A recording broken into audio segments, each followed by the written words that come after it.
true.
Well, I would first like to welcome everyone to this incredible event.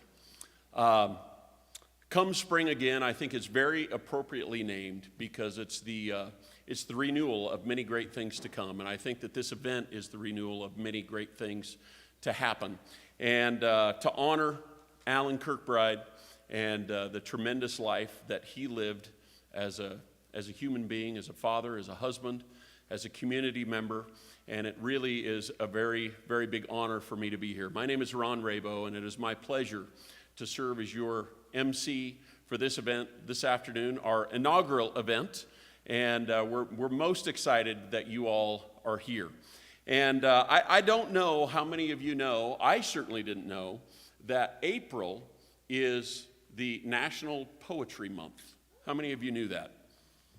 Right, yeah. So you're in the boat with me, right? For those of you that didn't raise your hands. But here's what's interesting about this is the National Poetry Month was actually launched by the Academy of American Poets in 1996. So that tells you how out of touch I am with this tremendous, tremendous part of culture in America. You know, it was really founded to bring the importance and the value to our culture that poetry brings. And believe it or not, this is the National Poetry Month is the largest literary celebration in the world, where tens of millions of people engage in poets and poetry. And so I think that that's a very big thing, and we're all certainly a part of that. And there's a lot of things that have to happen in order for an event like this to get off of the start to do as well as this event has done. And certainly, Lindy is going to come up and talk about the committee who is in charge of putting all this together. But certainly, there are a tremendous amount of anonymous sponsors who have dedicated their time and their resources to help make this inaugural event happen. And even though that we don't have the names of those people, they do know who they are. And I would like to provide a round of applause to those people for the great thing that they have done. And you know, we're very blessed to be here. We're surrounded by this incredible art. And I have trouble drawing a stick figure. And so when I wandered around the room here a little bit and I watched all the art, it's pretty tremendous to see the talent that exists here. And really one of the most exciting things I think that you're going to see today in the next hour to hour and a half is the tremendous talent that exists in the state of Wyoming. Talent that a lot of times we don't really hear about. Because we have a tendency to gravitate towards the things that we know. And so I think that you're all going to be very impressed, as I have been, about the poets and the folks that are going to be up here on the stage this afternoon. But before we get going, we have a tremendous facility here, and I'd like to personally thank the Old West Museum and the great job that they have done in allowing us to come in their last day of the art show. So I'd like to give the Old West Museum a very big round of applause for supporting this event. And I would like to introduce for a few words the Executive Director of the Old West Museum. Please welcome Morgan Marks.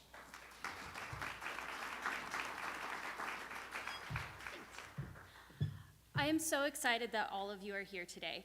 When Beth Edwards came and talked to me about this event, I thought there could be no better mix of a wonderful poetry event inside this gorgeous art show.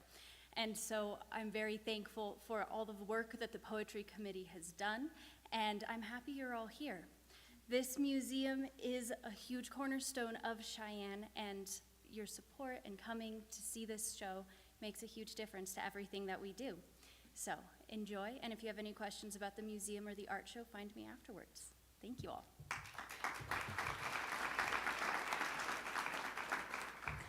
Thanks, Morgan. I think Morgan failed to mention, too, that all of these pieces, unless they're claimed, they're for sale, right? So I think that's a pretty neat thing. I know that I would be adding a lot to my house, but then I would be in trouble when I got home.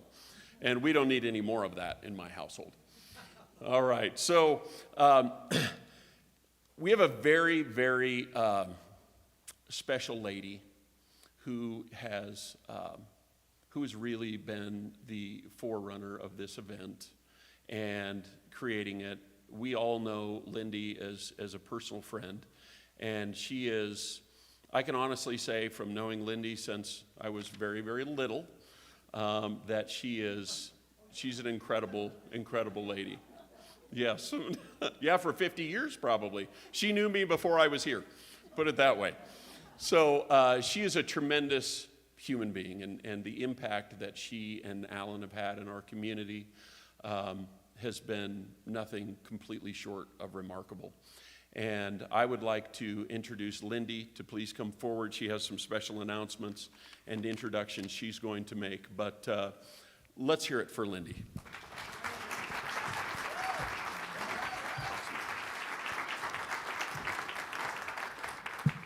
Oh, that's right. Okay, y'all, that's my tip to my roots in Texas.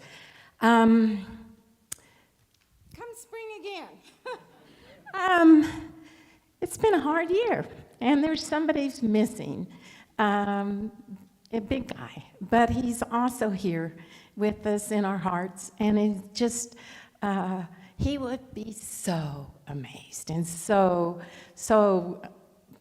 happy, I don't know, all the expressions of emotion, because he so appreciated the written word. He so, he had that poem of the day come to his email every day, and sometime when they were especially appropriate, he'd send them to me and my girls, and so it was very special for us. So anyway, love that you all are here, that you're all a supporter of our community and the arts. And so I would like to introduce the committee. I certainly have not done this alone. In fact, I've had the committee that have held my hands and had my back and kept me from jumping off the ledge several times. So Beth Edwards, Ellen Phillips, I'll just name them all, Martha Silver, Betsy Graham, and Jeannie Hickey could not be here. And then there were some wonderful cookie bakers that you'll all appreciate afterwards. And so I love you guys. I love you, and I thank so much for coming here. I really thank Paul and Lynn. They are the technical stuff that Paul knows, and Lynn for being here. And who else am I forgetting? And Meron is the MC with the mostest. So you guys, you're in for a treat. These poets are fabulous. And now, sorry, we're gonna hear Alan's voice. If you are live streaming it, you're gonna get to see some great pictures, but not today.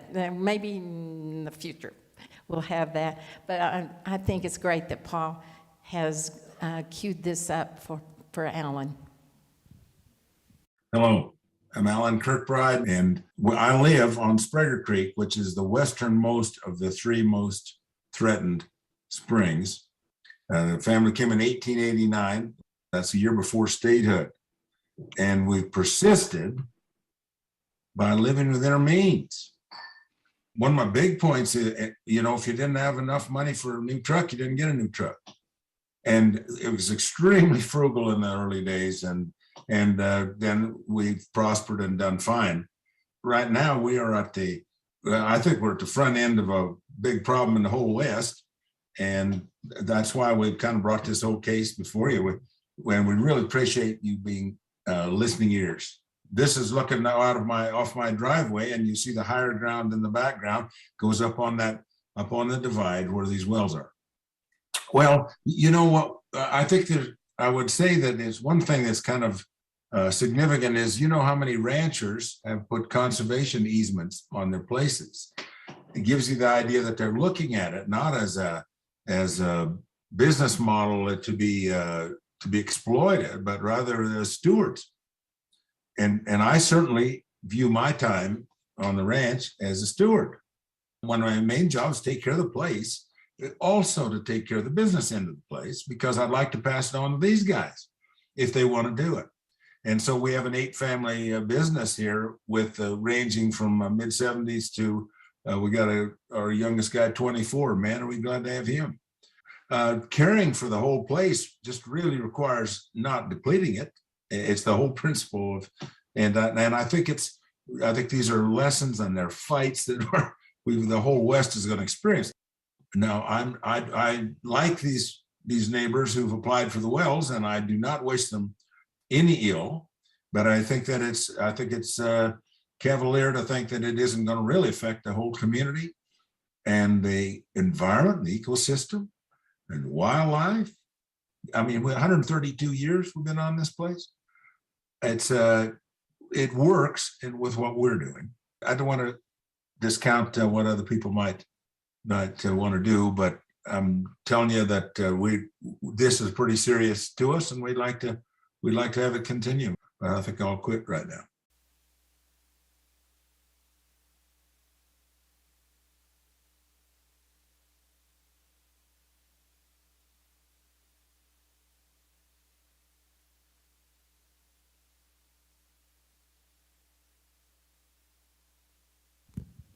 How great that is to hear Alan's voice. Yeah, that's one of the things that we love about technology. So we're working through the live stream things. If you hear a little bit of an echo there, then that is probably what that's from, a little bit of a feedback. But anyway, let's get this event going. What do you say? Yeah, excellent. Well, we're going to kick it off right. I think, quite frankly, that no matter who I would introduce next, I think that that would be the right person. But it just so happens that the person who is here first up is a pretty remarkable guy. Really remarkable guy. And if you'll read in the biographies, I'm not going to read everything when I introduce all of the speakers today, but John is a poet. He's a writer, he's a comic, he's a storyteller, and apparently he wants everyone to ask him to do his dance moves. What? Oh, I'm sorry, that says terrible dancer. All right, gotcha. All right, so he is the author of 5 books, and he is also the president of the Wyoming Poets Society. Let's please welcome Mr. John Rodell to the stage. John?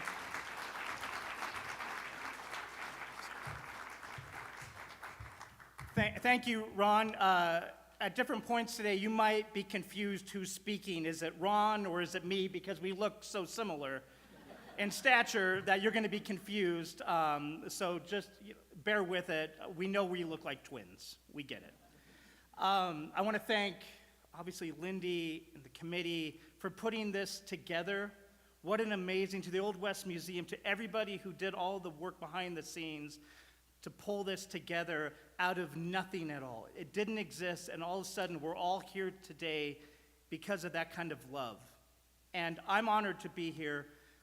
I didn't know I would ever be a poet. Anyone who ever taught me English in high school or college or, God forbid, in elementary school would be stunned that I would be here talking about poetry, because I always got a satisfactory minus or a C- in the poetry unit. It wasn't my thing. But a few years ago, poems started just emerging from me. Come spring again, I think of that. It started just coming out of the ground like wildflowers and out of my heart. And I didn't know what to do with them, so I just started writing them down. And I write poems when I'm when I feel something. I stop everything and I sit down and I write poetry. And I'm as surprised as anybody that I'm here today. But I have 2 poems I've selected. Both of these I wrote from those moments when I was overwhelmed with life and experience, and these words fell out. The first one I wrote at the Paramount coffee shop in downtown Cheyenne when I was feeling particularly anxious. My brain and my heart divorced a decade ago over who was to blame about how big of a mess I've become. Eventually, they couldn't be in the same room with one another. And now my brain and heart share custody of me. I stay with my brain during the week, and my heart gets me on weekends, but they never speak to each other. In fact, they just give me the same note to pass between them every week, and the notes they pass between each other, well, they always say the same thing. They say, "This is all your fault." On Sundays, my heart complains about how my head has let me down in the past. And on Wednesdays, my head lists all of the ways that my heart has screwed things up for me in the future. They blame each other for the state of my life. And well, there's been a lot of yelling and crying lately. So I've been spending a lot more time with my gut, who kind of serves as my unofficial therapist. Most nights, I sneak out of the window in my rib cage, and I slide down my spine, and I plop myself down on my gut's plush leather couch that's always there open for me. And I just sit until the sun comes up. But last evening, my gut asked me if I was having a hard time being caught between my head and my heart.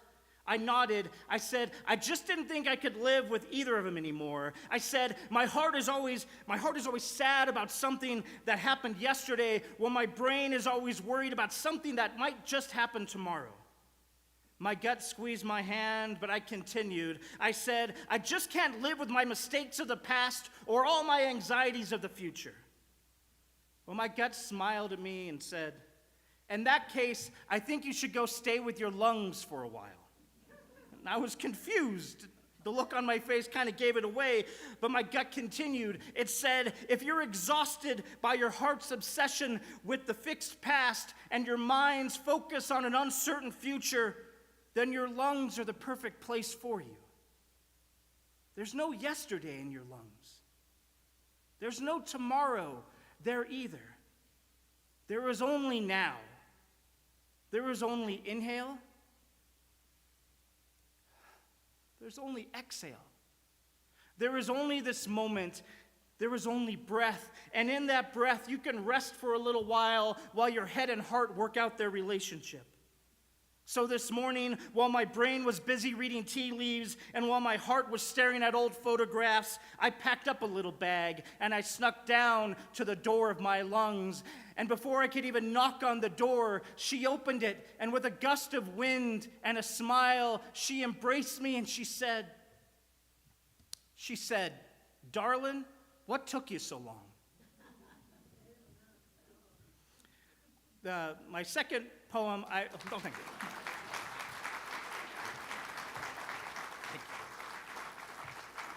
Thank you. I have teenage boys at home, so when I read my poetry, I usually don't get applause, so I was confused by that. I'm grateful. My second poem I wrote, speaking of my boys, a couple years ago during the pandemic. I am not an outdoors folksy person. I'm usually convinced there's like a mountain lion or the Blair Witch out there to take me down. But my boys decided to become fishermen, and so we would go out and they would fish, and I would kind of tag along with them, and we would go out there and they would cast the reels, and I would sit there out at Granite and Crystal, and I wrote this poem, being particularly overwhelmed by the moment. Lately, when I need to pray, I go to a church that has no doors or windows, and where the walls are made of carved granite. I sit under its moving roof on a pew that smells like fresh pine in memory, and I fold my hands quietly until God joins me. Here in this most ancient of churches, I watch a dozen fat rainbow angels dance in the baptismal font in front of me, and I wonder when I too will be made anew. There is a special kind of holy quiet here that rings much louder than any clambering church bell I have ever known, and the silence, well, it rattles my ribs. This church has a choir loft high up in a bird's nest, and its confessional is a breeze that asks me to speak my sins to it. And I do, and they're carried away.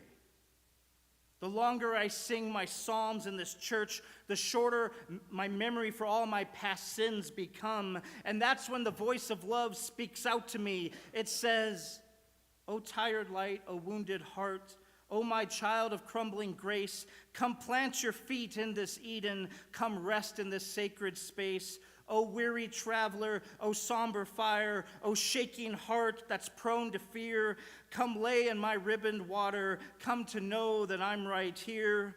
O wilting daisy, O dying star, O broken song that needs a name, come sit with me among this wild, and I swear you'll never be the same.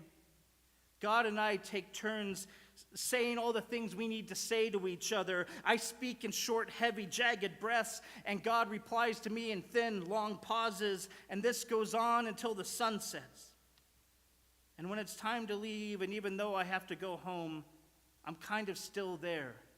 In this antiquated church of trees and valleys, where foxes are lectors and horizons are steeples, where clouds are vestibules, where campfires become incense, where time is a gospel, where the great flow becomes sacrament.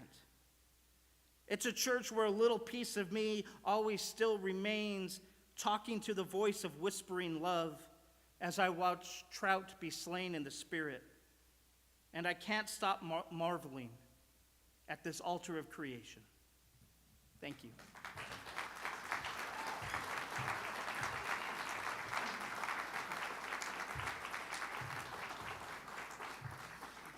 Hey, what do you think of that?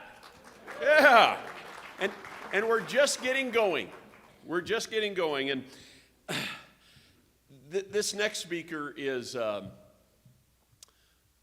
think, very, very highly of. Dan Kirkbride, of course, is Alan's brother, and probably one of the most truly gentleman and even-tempered people that I know. And Dan, of course, is a rancher and has worked on the family ranch with family for over 40 years, if I'm counting that correctly. And he's done a lot in Wyoming. He's done a lot in his community. He's done a lot for this community. And Dan has, of course, written many, many times, and much of that in the 80s and 90s for different farm and ranch publications. And really a guy that probably doesn't need a whole lot of an introduction, but certainly, I think, one of the most well-respected ranchers in all of the state of Wyoming. Please welcome Mr. Dan Kirkbride.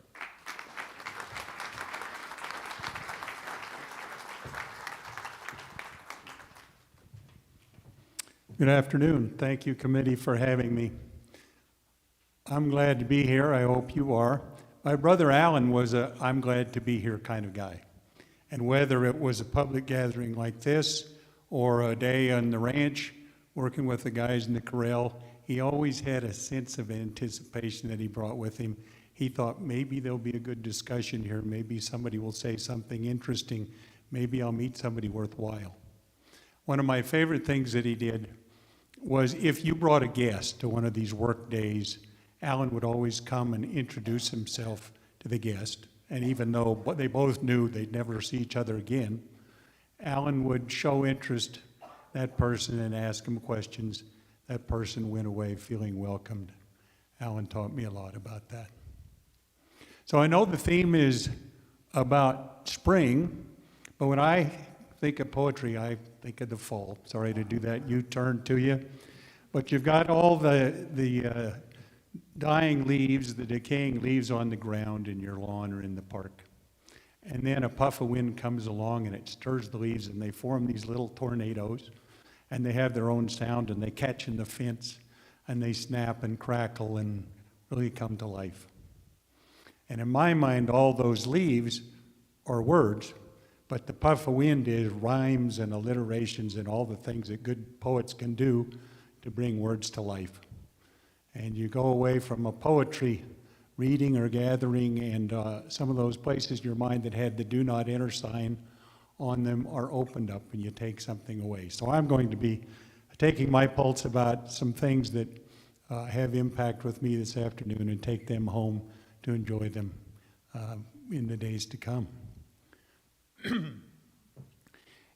In 2002, on Christmas vacation, my wife Lynn and I took our children down to an orphanage for a visit, about 30 miles southeast of Juarez in Old Mexico. We wanted to show them that everybody didn't live like we did, and we had a successful trip. New Year's Day came of '03, and we started home. We got to Carlsbad Caverns early in the afternoon, which is a great place, national park. Toured there, and late in the afternoon, we headed up Highway 285 on our way to Artesia and Roswell, and ultimately Las Vegas for the evening. Well, New Mexico didn't get to be the 5th largest state because it wasn't dark and lonely and cold on January 1st, and kind of a lonesome place. So we're riding along in our conversion van, and the mood is a little somber, a little melancholy. Everybody's tired from the trip. And I thought, what this group needs is to be energized. And I thought of a song that'd just do that, the perfect song for that geography, courtesy of Marty Robbins. Down in the West Texas town of El Paso, I fell in love with a Mexican girl. And my kids, who were 12 through 20 at the time and weren't short on enthusiasm, parroted that back. Down in the West Texas town of El Paso, I fell in love with a Mexican girl. And I knew we were in business. Nighttime would find me at Rose's Cantina. Music would play and Felina would whirl. Blacker than night were the eyes of Felina, wicked and evil while casting her spell. My love was deep for this Mexican maiden. I was in love, but in vain I could tell. One night a wild young cowboy came in, wild as the West Texas wind. Dashing and daring, a drink he was sharing with wicked Felina, the girl that I loved. So I challenged his right for the love of that maiden. Down went his hand to the gun that he wore. My challenge was answered in less than a heartbeat. The handsome young stranger lay dead on the floor.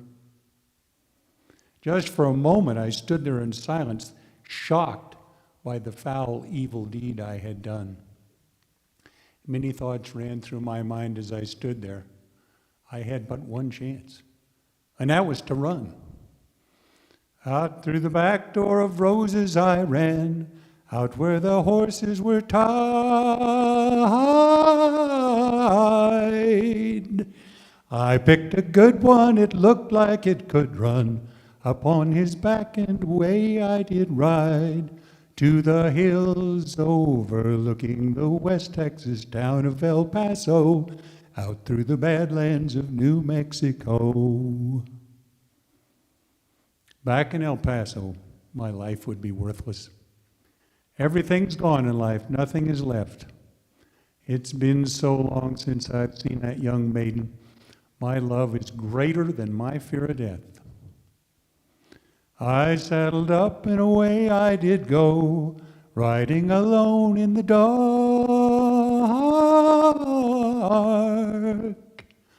Maybe tomorrow a bullet may find me, and I nothing's worse than this pain in my heart. So at last, here I am on the hill overlooking El Paso. I can see Rose's Cantina below. My love is strong and it pushes me onward. Down off the hill to Felina I go. Off to my right I see 5 mounted cowboys. Off to my left, right, a dozen or more. Shouting and shooting, I can't let them catch me. I have to make it to Rose's back door. Suddenly something is wrong, for I feel a deep burning pain in my side.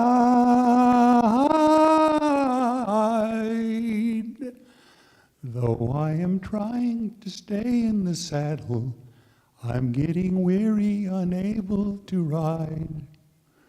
But my love is strong, and it pushes me onward. Though I am weary, I can't stop to rest. I see the white puff of smoke from the rifle. I feel the bullet go deep in my chest.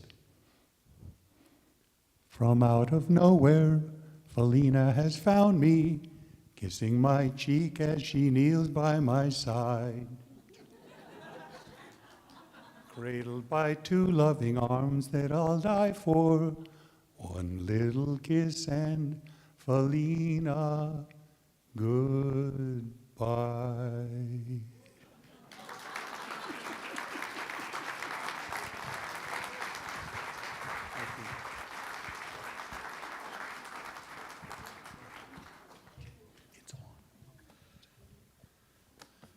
I always love how some people just don't surprise me. I mean, I know that Dan is a man of many talents, but I am very surprised. He's also a singer, carries a very good tune. Dan, awesome job. That is, it's actually one of my favorite songs as well. Yeah, very, very good. So that was really fun. And Lynn, no wonder why you needed space when you came up. I didn't know we were going to have any public display of affection on the stage, but I hope the interwebs are okay with that. So, well, we have quite a treat coming up here. We've got some music coming up, along with some poetry, and I heard George's voice before this whole thing started, and it is it's awesome. It's really great. I think you're going to love this. So those of you who do not know Dr. George Russell, he grew up in Texas and currently lives in Boulder. He is a board-certified dermatologist. He has been featured many times as a cowboy poet in several gatherings around the West, and he won the Kansas State Cowboy Poetry Contest in 2020. So this is a big deal. And so he's got a sidekick over here, Mr. Bruce Johnson from Berthoud, who I understand has a gig with his wife and also plays with George. And so George's full poems, of course, are set to music, and some are with recitations. And we would like to please welcome this great duo, Dr. George Russell and Mr. Bruce Johnson, to the stage. Thank you very much. I do cowboy poetry. I put some of it to music because I've found that when you're reciting poetry, sometimes you can get embarrassed and people don't know when you stopped and everything. And I found that if you put it to music, people will just accept it. This first song is a cautionary tale to smart cowboys only do this once.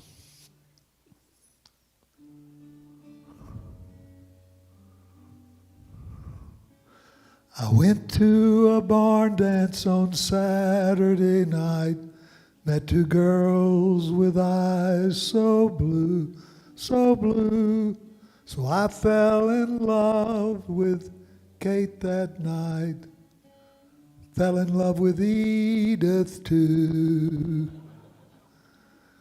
We all were just so happy, my dreams had all come true. Then Kate found out about Edith. Now I'm feeling blue. So Kate and Edith left me, and it proves that old adage true.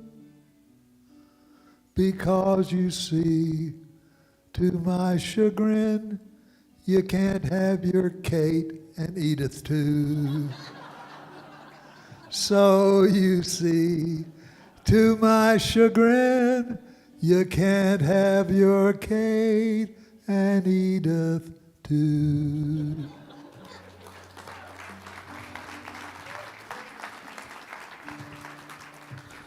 I tried to teach Alan this next poem, but he didn't quite agree with it. It was cattle rustling country, but the old rancher, he was smart. He had the biggest ranch and the biggest brand in all these parts. It was the rockin' double R, lazy bar Z, running square, flying twisted double S circle, broken wine glass, rocking chair. And it worked. He hadn't lost a head. It left the rustlers standing. The only problem was it was hard on the calves. Not many could withstand the branding.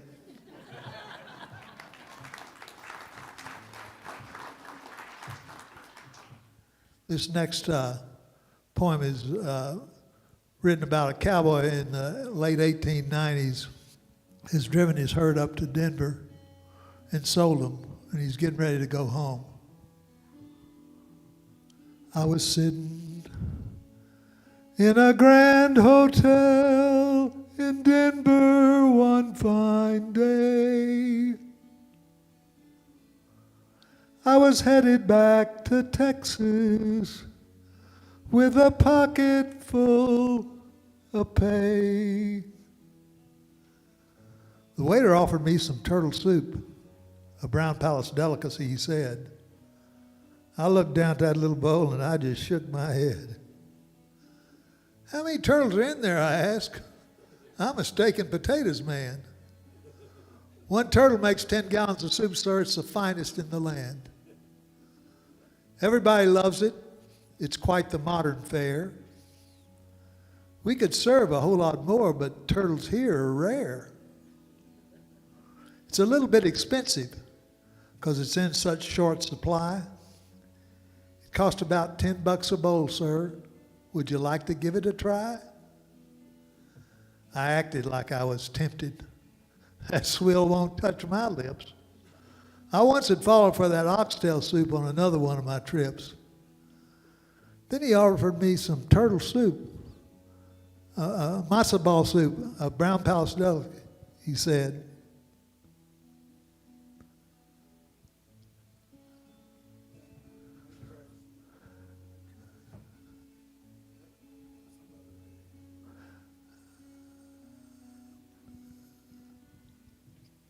Then he offered me some matzo ball soup.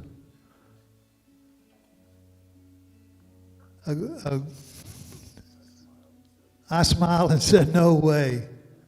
But I might try another part of the matzo maybe on some other day.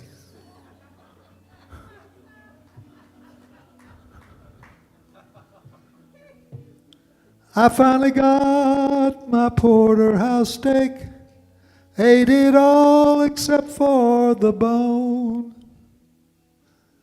And I got out of that fancy place and I saddled up for home. As I rode, I got to figuring about that turtle soup. That it only takes one turtle to make 10 gallons of that goop. That's 160 bowls at $10 a piece. Well, that's $1,600 for just one carapace. Now, I'm just a dumb old cowboy, but I can hear the word and the sound of great big profits from a great big turtle herd. So I started a new roundup. I'd sold off all my beeves. I was heading after terrapins as pretty as you please. I climbed on my cutting horse and into his sides I spurred. I became an official turtle boy, even though that sounds absurd. I got where I could rope them, but they'd pull their heads inside and my rope would slip right off their neck no matter how many times I tried. By the end of the week, though, I'd collected 500 head that I stuffed in the gunny sack, but my legs got awful sore climbing on and off my horse's back. By the end of the month, the boys and I had amassed a great big herd. We'd be leaving in the morning with 5,000 heads, so I sent out the word.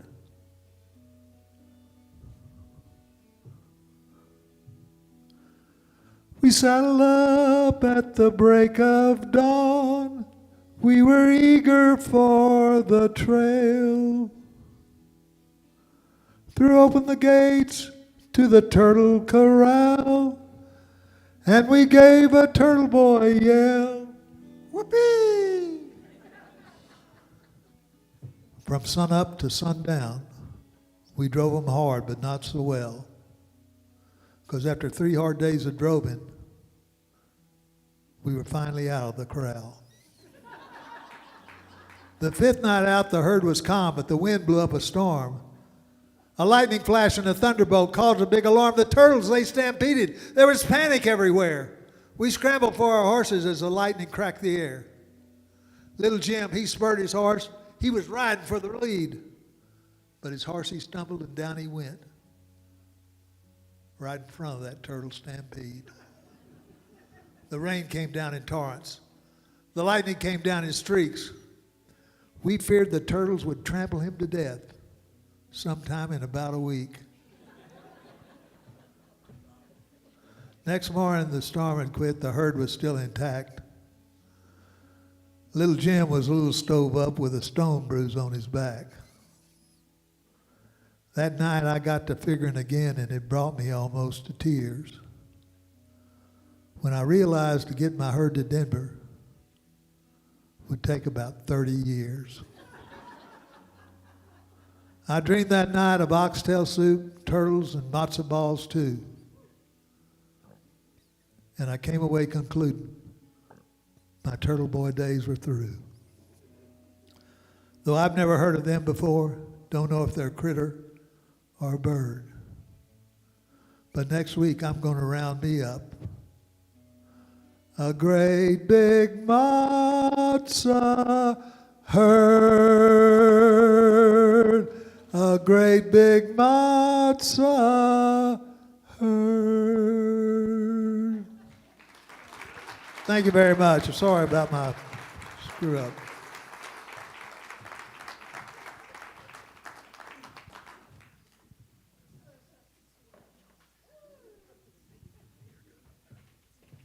Let's how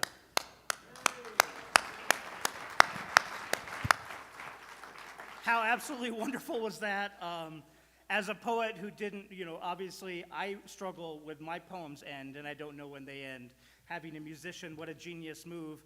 I don't have many friends, so I don't know who's going to play that for me. Maybe I'll learn to play the tambourine, but that was amazing. I'm honored to listen, but I'm equally honored to introduce our next poet, Nick Trandle. Before I even got into poetry, I had heard of Nick before. I had seen his work on Instagram. He's an award-winning poet and an author of 4 poetry collections. He's a recipient of Wyoming Writers Millstone Award and has been repeatedly nominated for the Pushcart Prize. He's amazing. He's a husband and a father. Nick draws inspiration from his excursions into the Wyoming backcountry, his family, his time as a soldier in the Middle East, and his search for holiness. Nick works as a journalist and serves as the mayor of Upton, Wyoming. He also is the poetry editor for the Dewdrop Literary and Spiritual Journal and is the chairman of the annual Eugene V. Shea Award National Poetry Contest, sponsored by YO Poets. Just saying that makes me exhausted. I can't imagine being Nick. But as I talked about, I'm often afraid of the outdoors. Nick is the antithesis of that. His voice, when I read his work, I feel like I'm reading a gospel of Wyoming. So when Nick agreed to come down and join us for today, I was completely honored and also fanboying a little bit because I get to listen to him read his poetry in person. Please give a warm, warm welcome for Nick.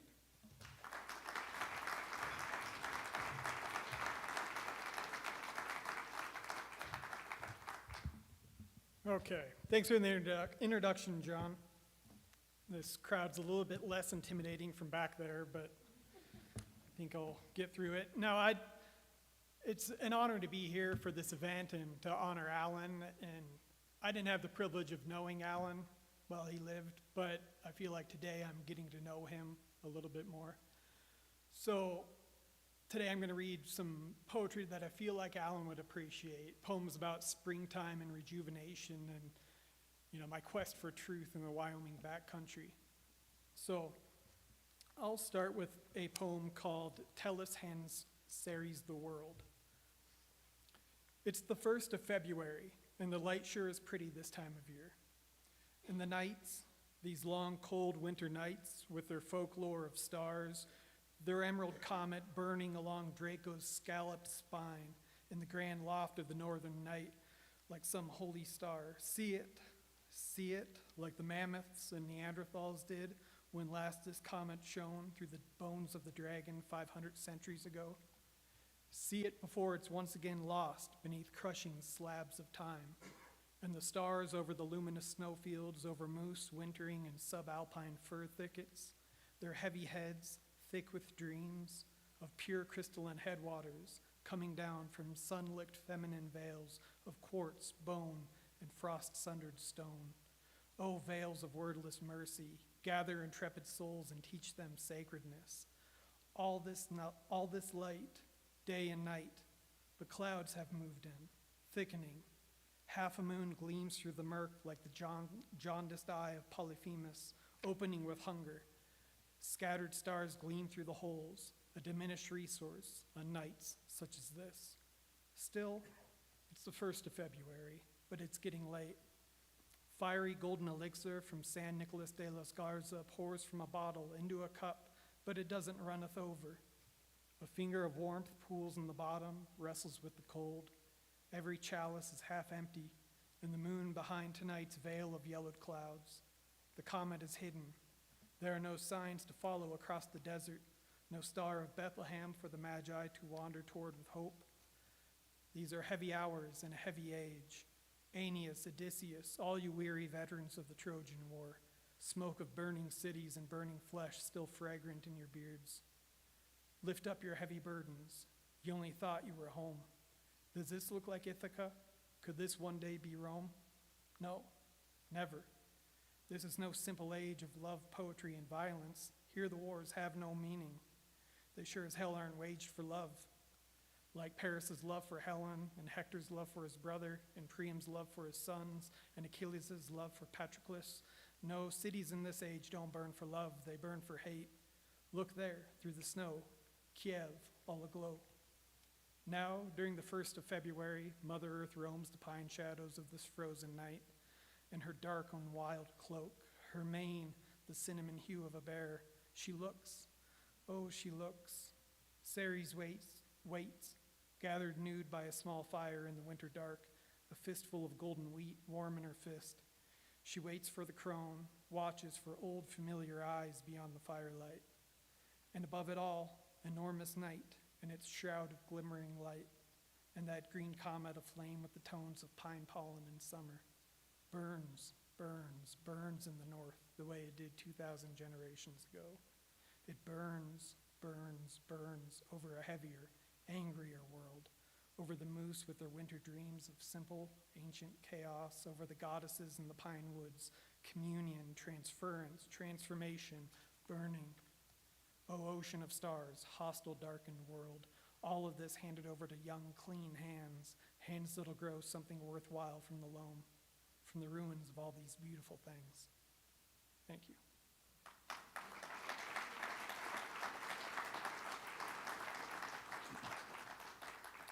Next, the next piece I'm reading is called Judica. Coming down into evergreen dark from azure alpine tundra back into the timberline, down through trackless pine woods, across fresh mountain lion prints, in a meadow, sudden thunder of hooves, great shadowed forms through the pines, dark, silver-legged. Then the bull moose stops, circles around, lowers its wide antlered crown with violent promise.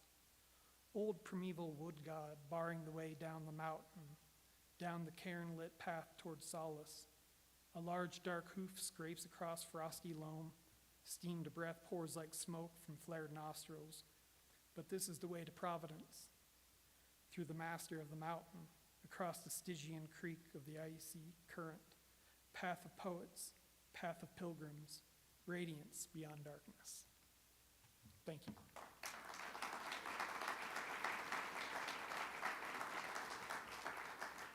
Now, the final one I'll read for you today has kind of ended up being a staple at poetry readings, and everybody seems to still like it. So it's called The Chapel, and it tackles those themes of which John had touched on, of finding church in the outdoors. If I haven't found God yet, that's because I haven't come across a lonely little chapel tucked back in the mountainous depths of a dark forest. It would be summer, wouldn't it? Warm and green, a good year. The chapel would only be accessible by meandering hiking trails which connect points of light scattered across the map. Hot embers of motion, disease, and vitriol, Those long, arduous trails would weed out all but the most determined of pilgrims, those of us most in need of something. Those of us who've searched for a long time, searched for some sort of salvation which we couldn't gather from our fellow man. The mountain meadow in which the chapel rests would be thick with wildflowers. High snowy summits of distant mountains would gleam far beyond the pines. A garden would flourish behind the chapel, thick with bountiful produce, onions, potatoes, carrots, radishes, maybe a few apple trees. Our hands would be gritty with soil from pulling a fresh, crisp meal from the cool fist of the earth. There'd be no cemetery at the chapel, no tilted crosses or crumbling gravestones, all flecked with moss and loneliness. The only tears spilled at the chapel would be tears of relief and realization, no tears of sorrow, nor desperation. A lone holy man in faded jeans and a worn flannel would oversee this quiet chapel, hardwood walking stick in his hand. He'd be a kind and gentle man of few words but many smiles, his face wreathed in a gray beard. A ribbon of fragrant smoke would drift from the old pipe fastened in his serene smile, and he'd give cold, clear water to all of us weary pilgrims. Sometimes he'd offer a bit of good whiskey from a flask to those of us that appreciate such things. The holy man would rarely talk, but he wouldn't need to. We'd all know his love for us, his want for us to finally find whatever it is we've been seeking. In the chapel, there wouldn't be a sermon, a pulpit, or a golden altar. No collection plate, no rituals, nor a confessional booth. Only hushed stillness and whispered prayers. Colorful sunlight would fall through old stained glass windows tinged in yellow and green. On the pews, sleepy, content wayfarers would be bathed in the warm glow, passing through the fragile, moss-flecked saints in their centuries of stillness. The holy man would walk quietly through the chapel, occasionally offering an encouraging pat on the back or a whispered phrase, "I'm so proud of you." The chapel's sylvan hush would only be broken by birdsong in the meadow and pine woods beyond, and the ancient tolling of the belfry at dawn and dusk. Thank you.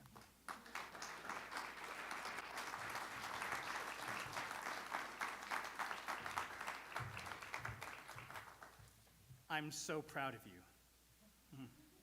Goosebumps. Nick is the kind of poet I want to be when I grow up. Not physically, but emotionally. That growing has ended. When Nick reads poetry, I feel like I'm watching someone put together a prayer bead. Here's one word, and it's perfect, and here's the next word, and it's perfect. And next thing you know, you're looking at this beautiful prayer bead, and it's sacred, and it's wonderful. So thank you, Nick. Mandy Hines is our next poet. She is a Cheyenne-based poet, and I've known her for a few years. I've been lucky enough to quietly watch the kind of poet she is and to try to emulate as much as I can her craft and her care of the word. Mandy writes on themes of grief, hope, and healing in both poetry, Origami Stars, and Hot Air Moon. And she also writes thriller and horror books. The Lost Always Take Off Their Shoes. She's passionate about promoting creative writing in her community and works to create and connect literary artists and give them opportunities to share their work. This is what I can speak to about Mandy. If Cheyenne's poetry community has a heart, it's Mandy Hines who will be coming up here. Twice a month, she creates places for poets in Cheyenne to share their hearts, one at the Hawthorne Tree Company and one virtually across all of Wyoming. People across the world actually join in her virtual poetry sessions. I met Mandy just when I started writing poetry about 4 or 5 years ago, and she gives people such a welcome and such an open heart. And you sit there, and then she gives you space to share your words, but then she gets up and she speaks, and she shares her poetry, and you feel like she's writing it based on something you thought that morning. So it is my absolute honor and privilege to introduce our next poet tonight from Cheyenne, Mandy Hines.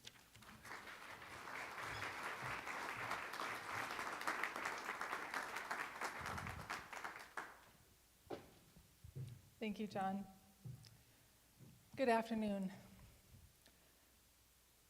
Public speaking, the first and only time I ever participated in a poetry slam, one of the judges said, "It's obvious you do these all the time." I was simultaneously stunned and relieved.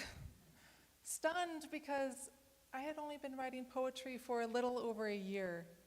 At that time, I wouldn't even consider calling myself a poet. But eventually, I put on the title and wore it like an ill-fitting suit, hoping I might grow into it. Relieved that the irregular galloping of my heart didn't drown out my words as they pounded up my throat and shook out my mouth. Stunned that the five-alarm fire and screaming echoing in my head was only heard by me. Relieved, no one could hear the self-soothing words I was telling myself. Breathe. Don't race through the words. Don't swallow your tongue. Project your words. Stop looking like you're about to cry. Don't cry, don't cry, don't cry. To speak in public, I rehearse my poems over and over again, like practicing a fire drill. So when the adrenaline kicks in and panic takes over, the words come out, despite the thundering of my heartbeat ringing in my ears. I've learned to almost never explain my poems, never apologize for them or my lack of experience or confidence. Just read the poems and watch as the audience is taken in by this close-up magic trick where I pretend to be a person who can speak in public.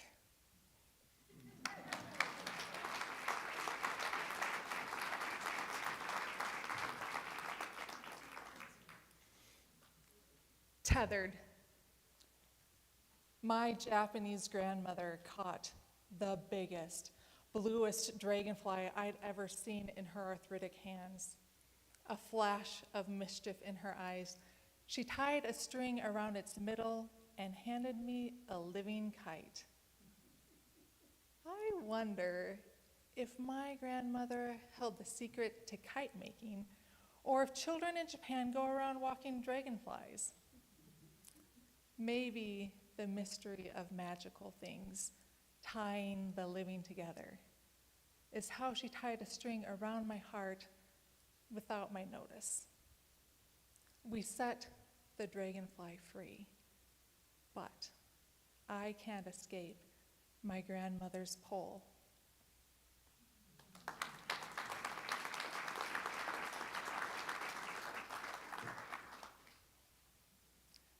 Spoken word is like fireflies trapped in a jar.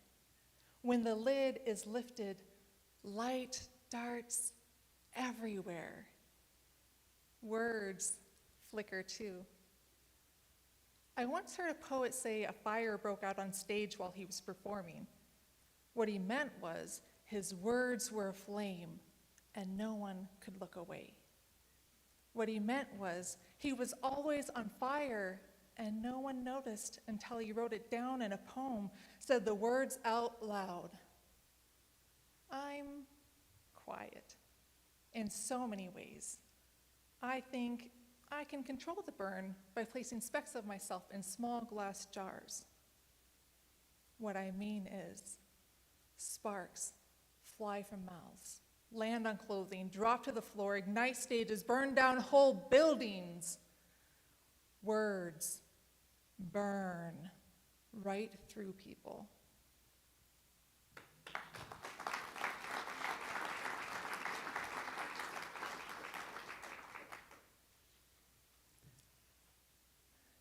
Disappearing. She folds paper cranes out of gum wrappers, scraps, anything foldable, anything collapsible. They grow smaller and smaller as if to show she is shrinking. She tucks in her worries one crease at a time. Maybe enough birds will flock together, create a whole person, stand in when she can't bear to watch cancer take one more person. joining the sides. She coaxes life out of refuse, dreams of flying away. She folds herself into the tiniest bird.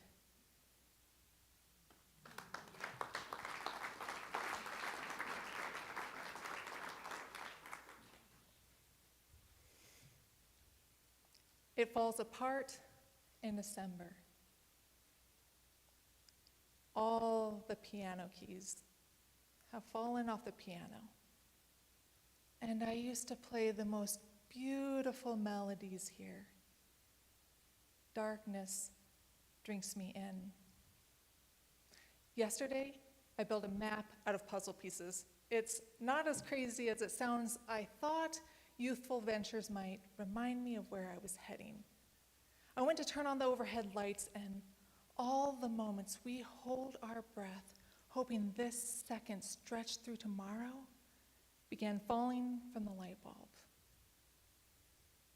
I haven't told anyone how terrified I am of losing everyone, how it tightens my lungs, taints my dreams. The thing that I've been trying to say, or maybe the only thing I've managed to say, is how I'm too scared to take my next breath because it might be someone else's last. I haven't figured out how the church's pipe organ vibrates through the walls long after the organist leaves. I haven't yet learned how to experience grief and see the sun shine at the same time. I keep marking dates on my calendar thinking, this will be the day I can live again, where I'll feel safe. And worrying about death won't be my responsibility anymore. And I keep looking for those damn piano keys because they wouldn't just get up and walk out on their own. Life wouldn't make sense if all the happiness picked up and left without even a whispered goodbye. I sit at a keyless piano, tapping my foot to music I no longer hear.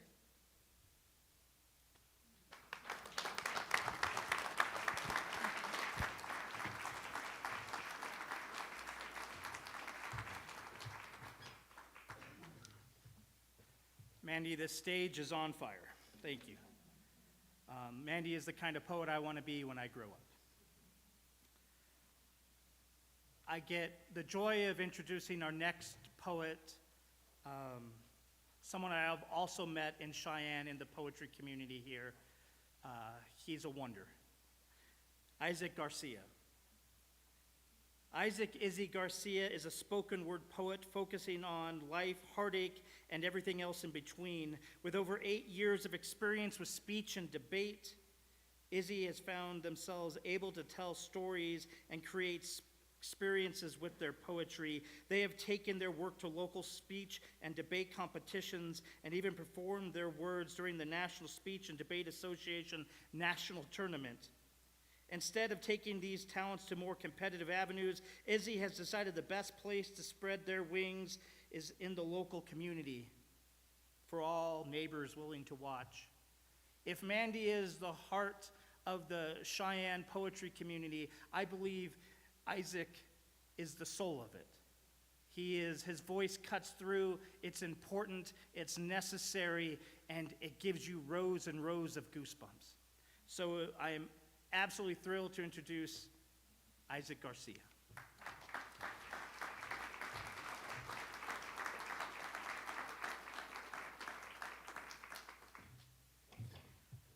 Well, I just want to start off with a couple thank yous. Thank you to the Poetry Committee for having me, giving me this opportunity. Thank you for my mom for constantly being my cheerleader. And thank you to John and Mandy for giving me the courage to keep with this crazy little thing called poetry. Come Spring Again, which is about hope and rejuvenation, and I hope to talk about faith, life, and leave you all with a little bit of hope that we can survive this world. The first poem, What Faith Looks Like. When I say I'm praying, what I mean is I'm in the middle of a vacant parking lot trying to convince myself my house is not going to be on fire when I pull into the driveway. Praise and worship to me is to celebrate the fact that today I didn't have a panic attack, or to congratulate myself for taking a shower. I know when I wash my hands that sometimes it's holy water, but my skin doesn't burn. My life is an experience of several plagues. Whenever I pray, I never know who to address it to, because really, I think he forgot I exist. The church to me is my bed. The silence when you wake up and no one is in the house you are too afraid to call home, because if you do, it too becomes too sacred to stand on, too divine to feel comfortable in. I'm not saying I don't believe in the man upstairs. I am saying that he sneaks out of the house at 3 a.m. when I need him the most. I'm saying I forgot to put his number in my phone.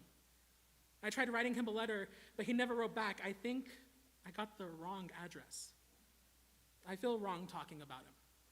I know he's ever present, but not enough to be known. I know his work is silent, but I refuse to listen. It's wrong, I know it is, but I refuse to ache silently anymore.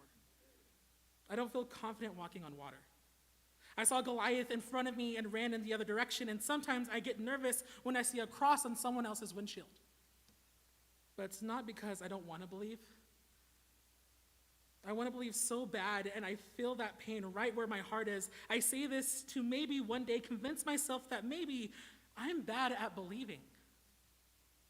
Maybe I haven't said the right prayer. Maybe I've gone to the wrong church. Or maybe I just need a little bit more faith.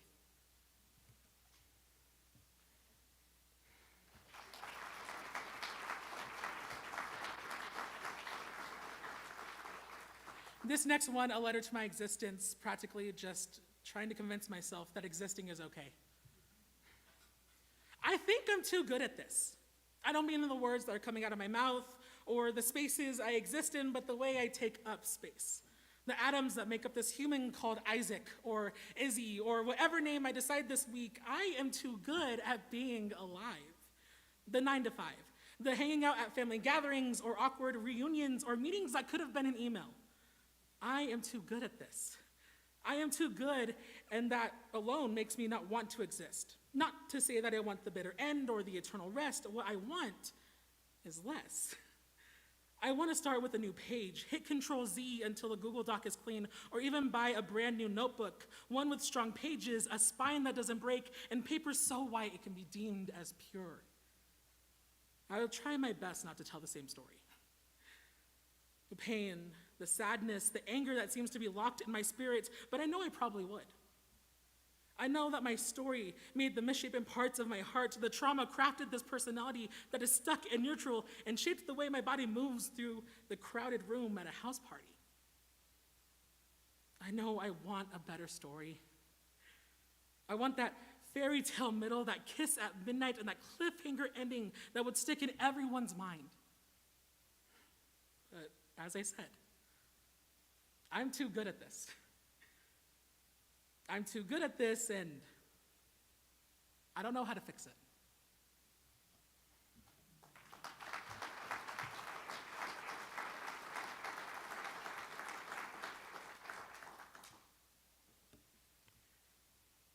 I think a lot of our existence is lying to ourselves in order to make ourselves feel good, and I lie a lot, and this is a poem about that.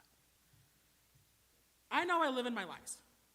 I know I have fabricated a universe of existence where I am normal. I have created endless days of free work, yelling, and even more days not filled with heartbreak. To exist in my skin is to know that every day is a day where you have to live in a facade and not reality, because you are not strong enough to live with the pain. I used to think I was fine, that the constant anxiety I feel in my chest and my legs is a common side effect from being alive. The aches in my stomach and my chest were a result of poor decisions and not enough water, but I quickly learned that none of that is true. Existence done right is one where you're not worrying about tomorrow, one where my clothes fit and I am not worried about every new action because I could mess it up. For me, it's better to lie. wrap my oversized body in my own thoughts, and for once smile at the life I am living because I don't know if it gets better. I know this life moves, I know it flows and grows and exists without me. But will I ever learn to love it? And do I know when love with life will happen? There are too many questions and no one has answers.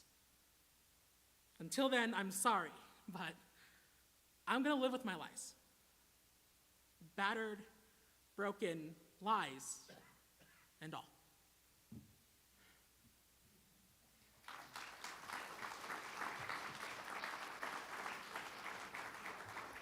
This last one I have for you today is about grief, about loss, and how sometimes grief is a selfish act. But that's okay, because the people you lost are happy that for once in our lives we are being a little bit selfish. A declaration and eulogy. I don't want to miss you. And I'm trying not to sound selfish when I say that. I don't want a reality where you and I no longer can laugh about nothing, or one where I'm not able to tell you about my day. I know that I really don't have a choice here. I know that one day my company with you will turn into lonely, that the warm embrace I feel in your presence will turn into cold nights. So here I am declaring that I don't want to miss you.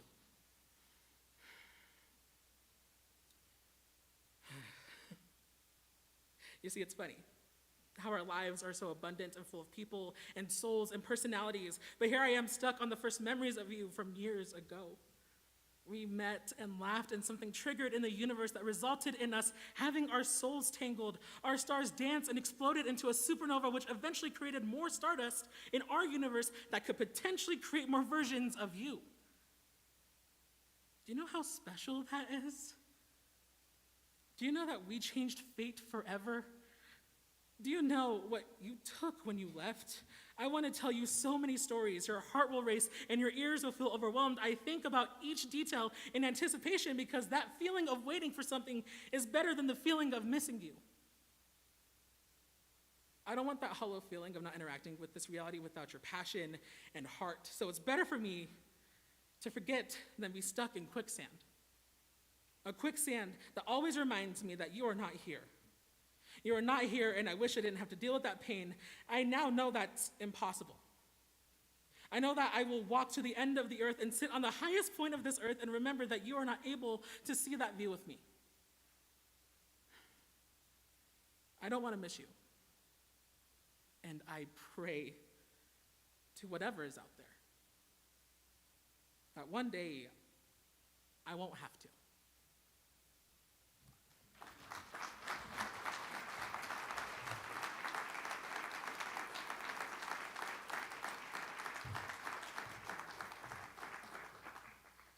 Wow. Are you inspired? Because I am. And John, I know that the words that you said about Izzy being the soul, it's right on. Because we've all lived those words, you just wrote them down. Thank you, Izzy.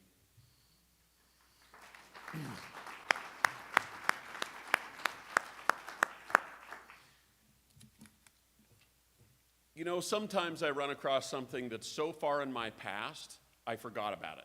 Has that ever happened to you before? Well, when I read Beth's biography, I thought, haiku? I haven't heard that word since I was, 7, right? 6 or 7, right? So when we had to write those, and I thought, haiku, I don't even remember what they are. And she said, well, you'll find out. And I thought, okay, well, I'm ready. So, Beth Howard was introduced to haiku and senryu poetry, which I have no idea what that is either. So I think we're all about ready to learn something, right? That she learned about those during a writing intensive with Natalie Goldberg in 2006, and she has been doing it ever since, which I think is pretty darn remarkable. Her works are featured in Natalie Goldberg's books, The True Secret of Writing, and 3 Simple Long Lines. Well, she lives in Cheyenne, which I'm very humored by this, because I've never viewed Paul as this, but now I have a new view of Paul. She says she lives with her youthful husband, Paul. I love that, Paul. Good to see you. And her old dog, Diesel. I love it. I think we're in for a treat. Please welcome Beth.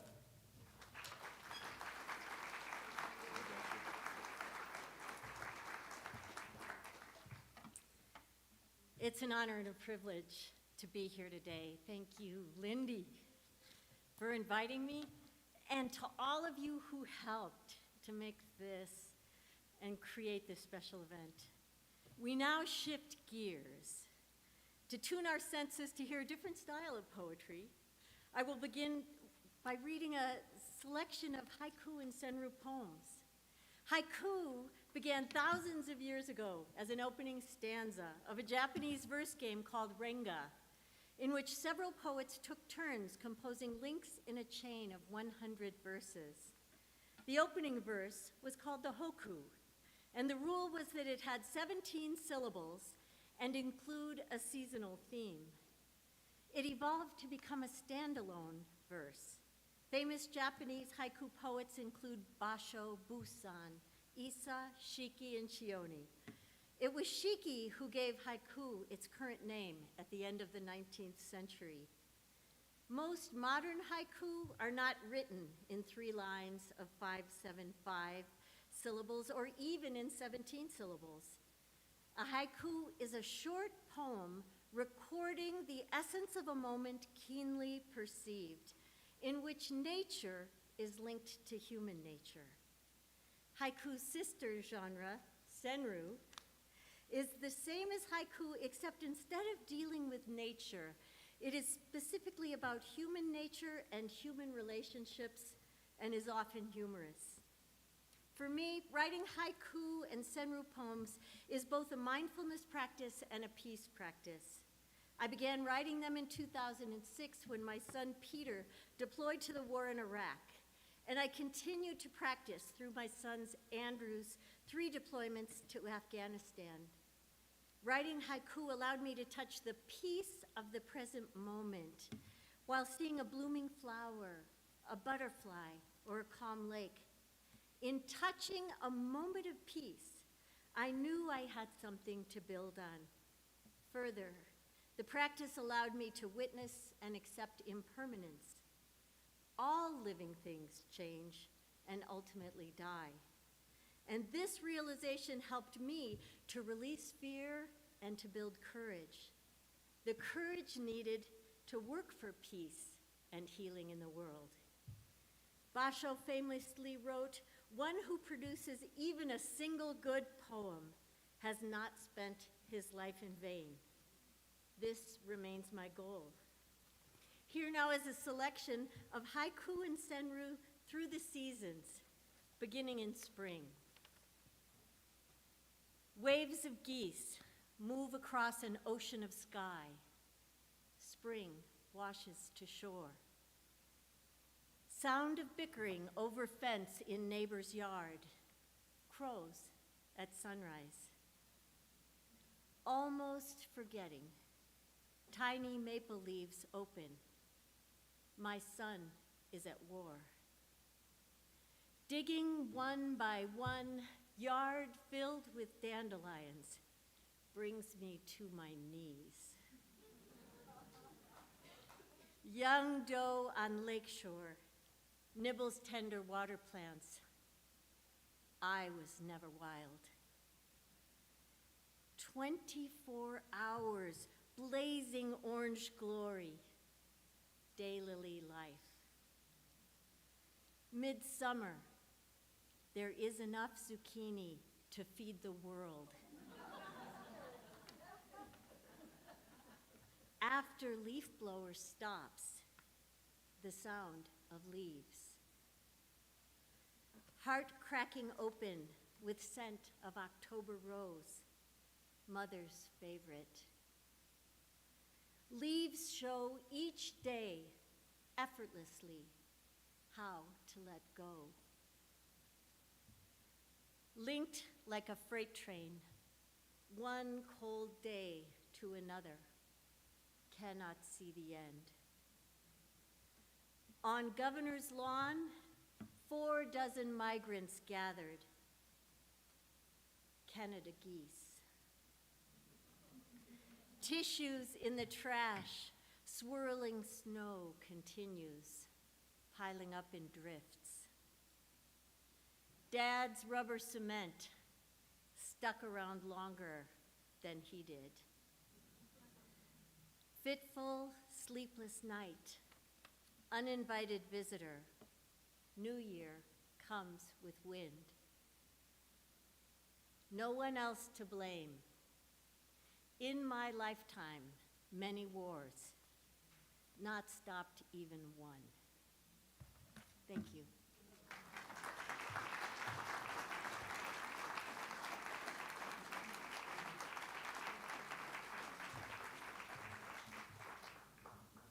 And now we know, right? We know what senru and we remember what haiku is, right? Okay, so we're all ready to go home and write. It's not an assignment, it's okay. All right. Well, Beth, thank you very much. Very, very, very enlightening.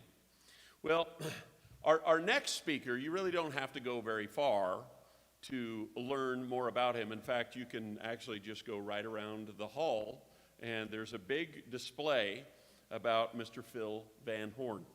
Phil is, of course, those of you that know Phil, he's been active, very active, I would say, in local and statewide organizations, and he continues to be involved and volunteer in the Cheyenne area. He is such a recognized and renowned volunteer and member of this community that he has received the recipient of the Cheyenne Chamber of Commerce Person of the Year. And he served as the General Chairman and Chief Operating Officer for Cheyenne Frontier Days and is a member of the Cheyenne Frontier Days Hall of Fame and the Kiwanis Club of Cheyenne. And so without further ado, we're about to be enlightened again. Let's welcome Mr. Phil Van Horn.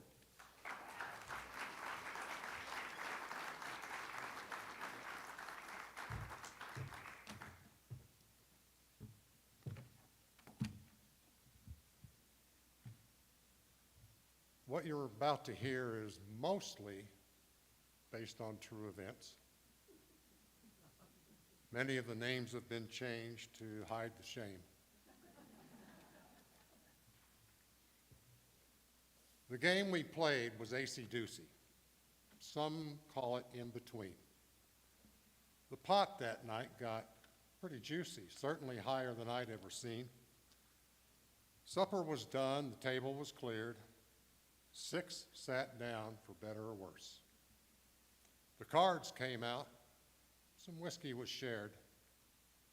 High card would deal first. Jim and Flip and Big-Eared Dick turned dos, siete, and seis. Moosey and Cot and One Thumb Rick rolled 7, Jack, and an ace. Rick winked at Flip just to his right and gave a shameless grin. He gathered the deck, packed it tight, and said, "Let's our game begin." We all knew which game he'd call. He's predictable as the sun. See, dealing for Rick, as you might recall, a little tough with just one thumb. Ante up, fellers, it's acey-deucey. And to the center he pushed the deck. The first to draw was Cowboy Moosey, who turned a 10 and a jack. "Pass," said Moosey, and he added a buck. The man to his left was Cot. He pulled a deuce and then a jack, and he coolly bet the whole pot. He smirked and rolled the third to win, and he quickly lost that smile when he saw that heartless, fickle queen. $7, Cot added to the pile. Jim drew tight, added 1 to the table. It was now Dick's turn to play. A 4 and a king seemed pretty stable. He bet the max and drew a tray. $15 came out of Dick's stake. That brought the pot to 30. Next play was Flip's to make, and he played him down and dirty. "Pot it," he said with a confident air, with nary a glance at a card. only to roll a dreaded pair, tens, a club and a heart. The game had fast come alive, and now the turn was Rick's. And with his right hand, the one with all five, he flipped an ace and a six. And he closed his eyes and tried to recall just what he'd seen in the past. He winced a little, finally made his call. Rick humbly uttered, pass. And so it went, shot after shot. To no one were those cards kind. After 3 more shuffles and a mounting pot, they all took a break around 9. And with glasses refilled and a couple of smokes, they settled back down in their chairs. With courage anew and confidence stoked, the players discarded their cares. But the game took on a crushing toll. 4 had doubled down and out. 2 were left, each on a roll, or so it was they thought. No worries, Rick said with a steely-eyed grin. Your IOU is fine. What makes you think you're going to win? Moosey vowed. This pot's mine. He flipped an ace and called it high, and he turned the next one slow. And then with a smile, he let out a sigh. The second ace he called low. How big's that pot? Moosey wondered. I think my luck has turned. To which Flip said, whoa there, partner, you could still get burned. That pot's big, it's over $1,000, and 1 ace still in the deck. Moosey figured this was the hand, and he said, pot it, boys, what the heck. What happened next was awful business. Moosey got red in the face, and we all stared in graveyard stillness. His third card was the ace. On a barroom napkin, he scrawled his mark and the sum he owed. 4 figures, as I recall, on cowhand wages, quite a load. So if you are tempted at the table to take on games of chance, heed the lesson in this fable and choose that game askance. If riches you seek and take the risk in the game of acey-deucey, sure things don't really exist. Just ask old hard luck Moosey. Thank you. And I want to thank Lindy and the committee, Morgan, the museum, John, everybody who gave me this opportunity this afternoon, and my family for being here. Thank you all.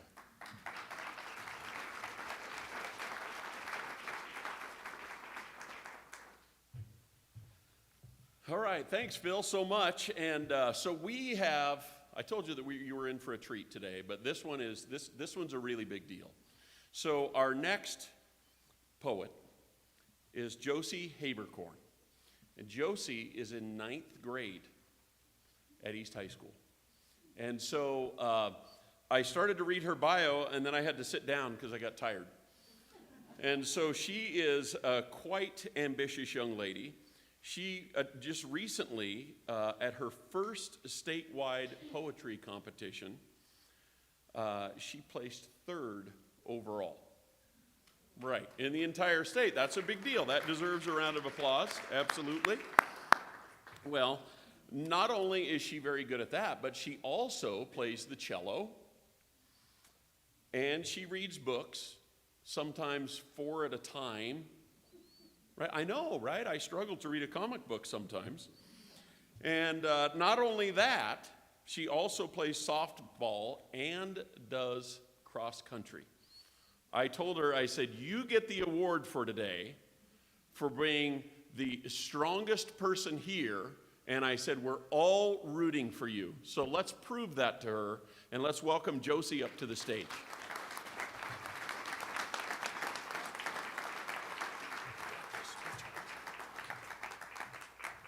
I'm going to just be presenting one of the poems that I did for the state poetry competition. I Know, I Remember, But How Can I Help You by Hayden Carruth. The northern lights. I wouldn't have noticed them if the deer hadn't told me. A doe, her coat of pearls, her glowing hoofs proud and inquisitive, eager for my appraisal. And I went out into the night with electrical steps, but with my head held also proud to share the animal's fear and see what I had seen before. A sky flaring and spectral, greenish waves and ribbons, and the snow. Under strange light, tossing in the pasture like a storming ocean caught by a flaring beacon. The deer stands away from me, not far, there among bare black apple trees, a presence I no longer see. We are proud to be afraid, proud to share the silent magnetic storm that destroys the stars and flickers around our heads like the saints' cold, spiritual agonies of old. I remember, but without the sense, other light storms, cold memories discursive and philosophical in my mind's burden, and the deer remembers nothing. We move our feet, crunching bitter snow, while the storm crashes like God wars down the east. We shake the sparks from our eyes. We quiver inside our shocked fur. We search for each other in the apple thicket. A glimpse, an acknowledgement, it is enough and never enough. We toss our heads and say goodnight, moving away on bitter, bitter snow.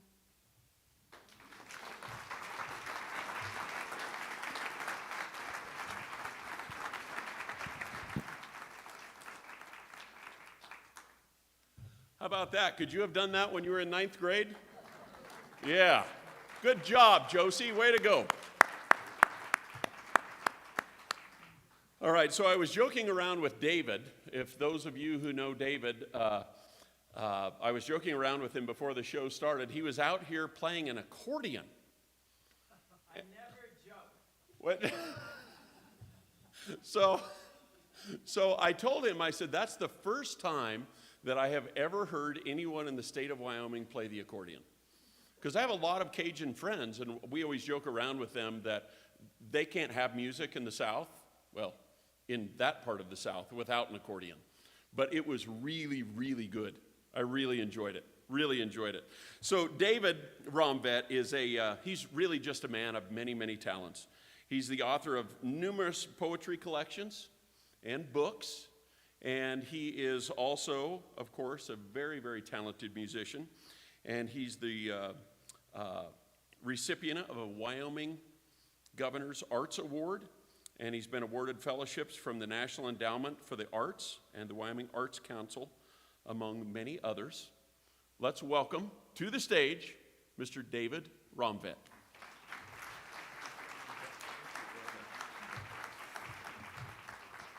So thanks everybody for being here. I'm so pleased to be here, and I'm very, very pleased to follow a young person too.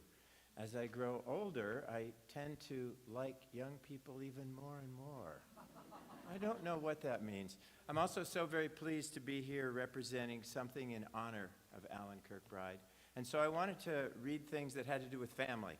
I thought that maybe family would be a very logical connection, and looking back, I realized that much of my work over the years has dealt with the children in my family. And I went through these old books and found I can almost chronologically give you the rising of these children through these books over the years. So I'll start with that. These, most of them, I think they're all daughter. This is called Rose. My second child, unexpected after so many years, is born, and I am mysteriously amazed at how Rose, her older sister, seems suddenly grown up. Here she comes now, 8 years old, her hair cropped short on top and left silky long in the back. She's wearing a red short-sleeved blouse and a necklace of obscenely large red beads, like blood fruit of some kind. She's squinting into the sunlight, and her jaw is clamped shut. It's hard and juts out, though not in an unfriendly way. The baby has set Rose to thinking, and she asks questions. She and I have a facts of life dialogue. And the next day, she goes to her mother and says, "That's disgusting." Her mother says, "Rose, someday your body is going to tell you it wants to be with a man like that." It wouldn't have occurred to me to say that. Rose's eyes swell up like moons, and her mouth hangs open like a black hole. "No way," she says. "No, sir, not me. When my body tells me that, I'm not listening." The other thing is that Rose has become fascinated by religious thinking. She asks me to read the Bible to her. When we get to the part about the virgin birth, she says, "Oh, that's nice. Read that again."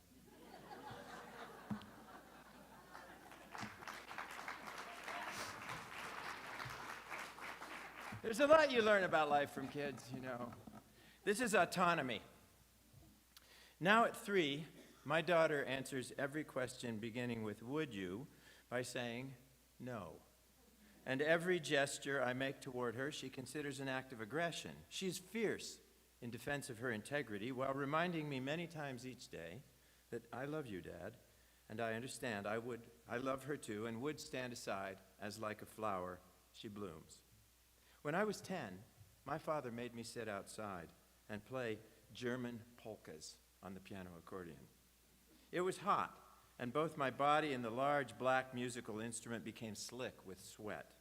I tried to play quietly, fantastically hoping no one would hear. My father's complete power over me, my embarrassment, impotence, yet I did bear it. "Louder, louder," he said.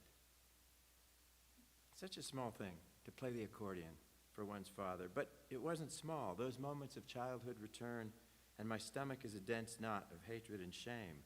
My sad father wanting happiness and ease, shaking.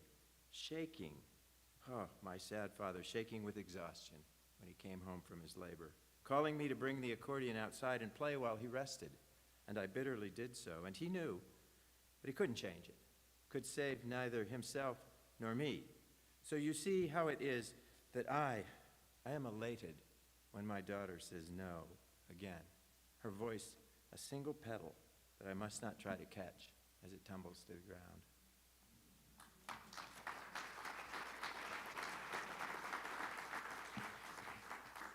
We're just going through here by age. Are you okay with that? Coming through with age? This is at the creek. I go to the creek with my daughter. We squat at the water's edge and look around. Some pebbles, a few sticks, a cottonwood leaf. With these, we make a tiny world in which nothing moves. Would that be heaven then, where all things come to rest? It's as if I stand once again by my desk on the first day of school, and the teacher calls my name, and I say, "Here." She looks up and smiles at me, and I at her. "Here," I say again, "here."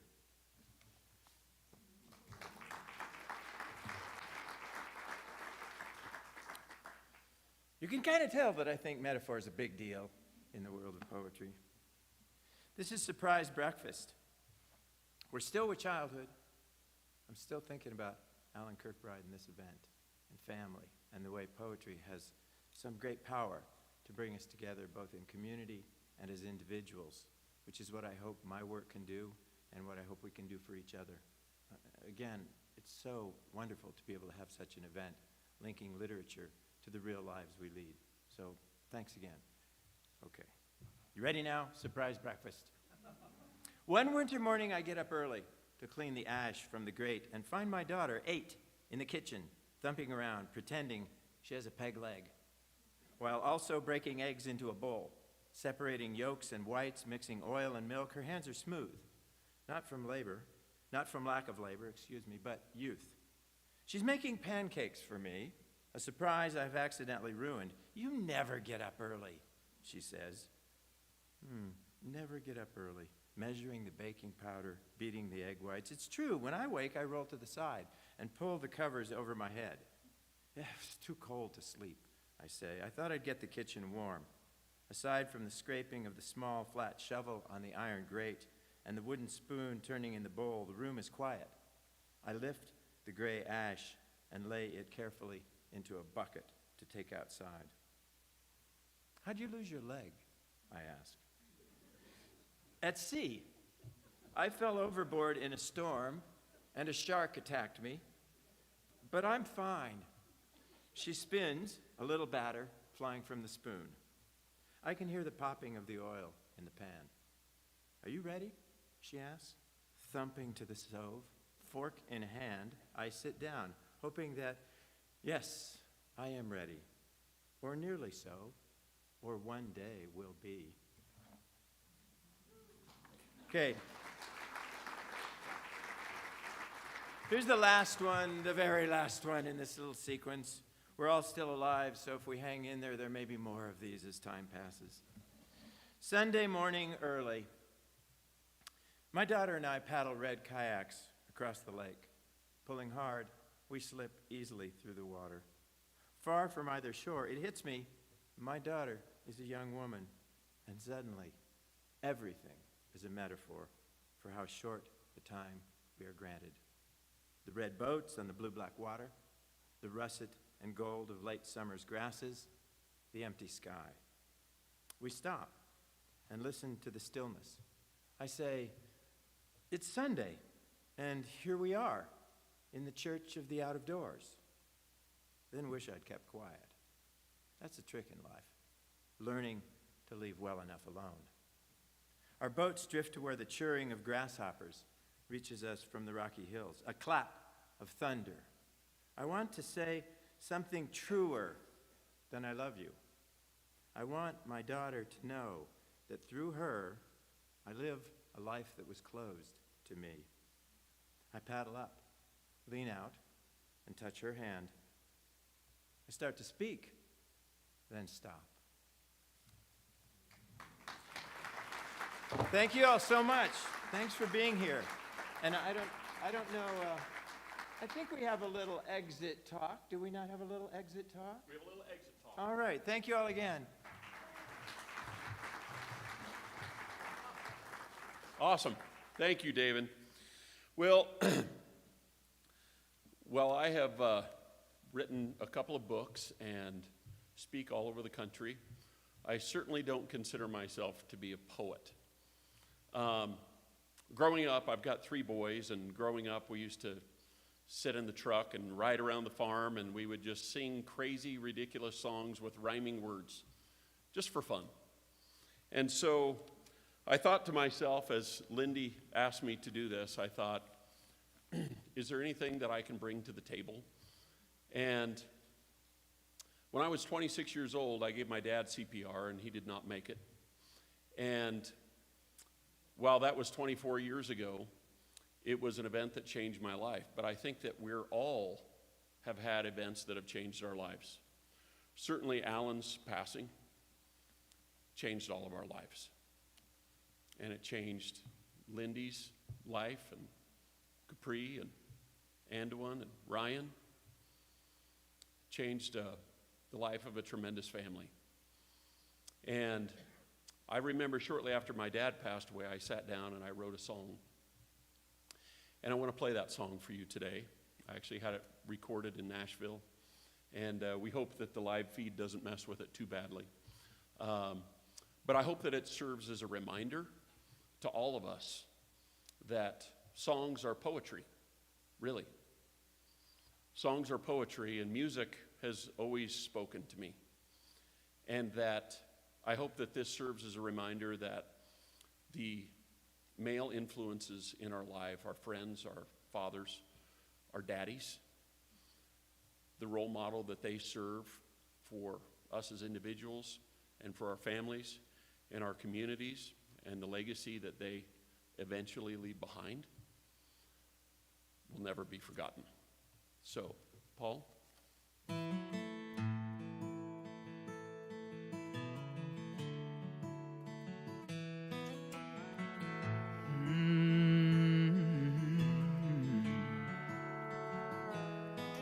In the fall of '99, when my daddy passed away, I begged for God to bring him back, if there was a way. By the silence of the Lord, my prayers were deafened, so it seemed. Oh, why, oh, Daddy, did you leave me? Daddies are a special kind of men. They'll look at you and smile and take you by the hand. They'll lift you up to the heavens and always be your best friend. Daddies are a special kind of men. Then suddenly I saw my daddy walking up to me. He was glowing with a smile and happy as could be. I love you, son, I always have. I'll help you through this life. Please don't feel alone. Everything will be alright. Daddies are a special kind of men. They'll look at you and smile and take you by the hand. They'll lift you up to the heavens and always be your best friend. Daddies are a special kind of men. Just live your life to the fullest. Your reward will come in time. Serve the Lord, believe in Him. I'm standing by His side. And remember this to the end, I'll always be your best friend. Daddies are a special kind of men. They'll look at you and smile and take you by the hand. They'll lift you up to the heavens and always be your best friend. Daddies are a special kind of men. My daddy was a special kind of man.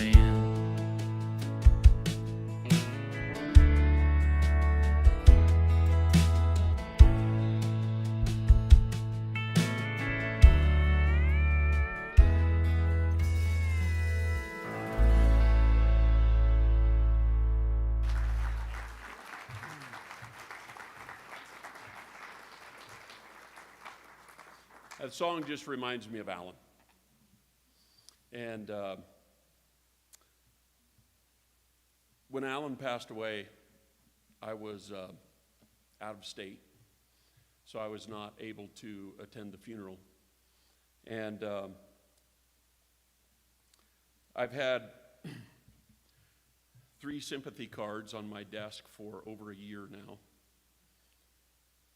not knowing what to tell Lindy and not knowing what to tell Capri and not knowing what to tell Ryan. And I just didn't want to be the card and casserole guy. And while that's wonderful and we all need to do that, I just felt like this family, who has always held a very, very, very special place in my heart, always, that I needed to do more. And I wanted to make the announcement. I told Lindy that I had a special announcement I wanted to make, but didn't tell her, that she's going to be in charge, she and her family. But my wife and I have started and will be endowing a scholarship at Laramie County Community College in memory of Alan Kirkbride.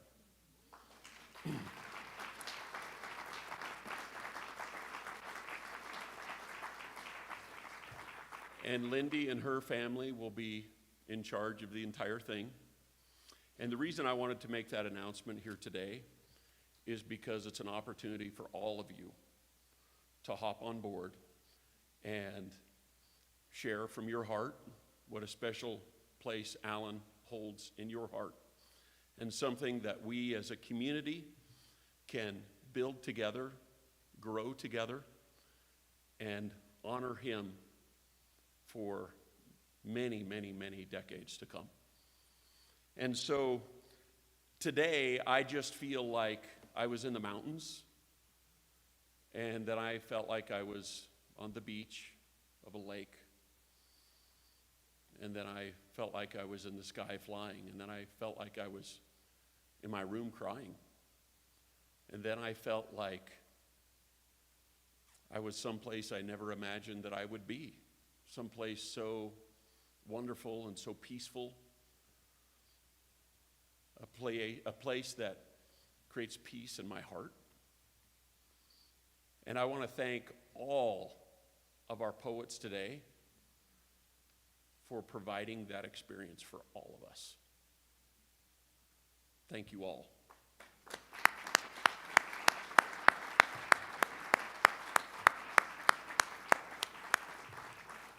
And my question is, should we make this an annual event? Yes. Well, I think we should too. So remember that you have some evaluations that if you didn't grab, you're sitting on them. Okay? So remember to fill those out, provide the honest remarks. We hope to move this event into the future for many, many years to come. And I wanted to announce, too, that not just the folks in this room heard what was going on today, but we had 24 viewers from California, Idaho, Oregon, Arizona, Colorado, and Alaska that joined us today. So that's pretty special. So thank you, online viewers. And then I would like to announce that if all the poets could please come up, that they're going to do a group picture of everyone. We do have refreshments afterwards, and I know that all the poets and the writers have tables out here that are that they have things for sale. And be gracious, because when you do poetry for a living or music, it's a good way to not eat. And so, Lindy, do you have anything that you'd like to finish up with?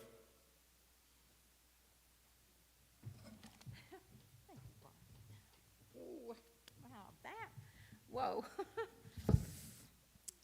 I'm so touched. I'm so touched. Really, that is, he said I'd be surprised. Well, I am surprised. But it kind of goes along with the whole pay it forward thing. We really didn't want to charge for this event, because that's kind of, it's our gift. It's our gift. And so, but the money is not going to the poets. It's going to a little fund that's going to be for whatever we're going to do next year, because we needed to pay it forward so that we can do this from now on, we hope, because the words that you heard today, there are going to be more words.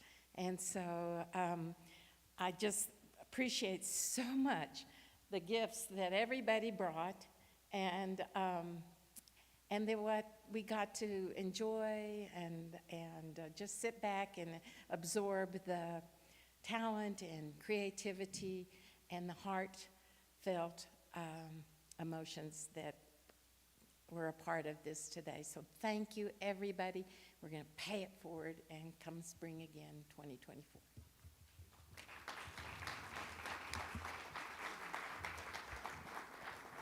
And now, let's all go live the life that Alan Kirkbride would want us to live.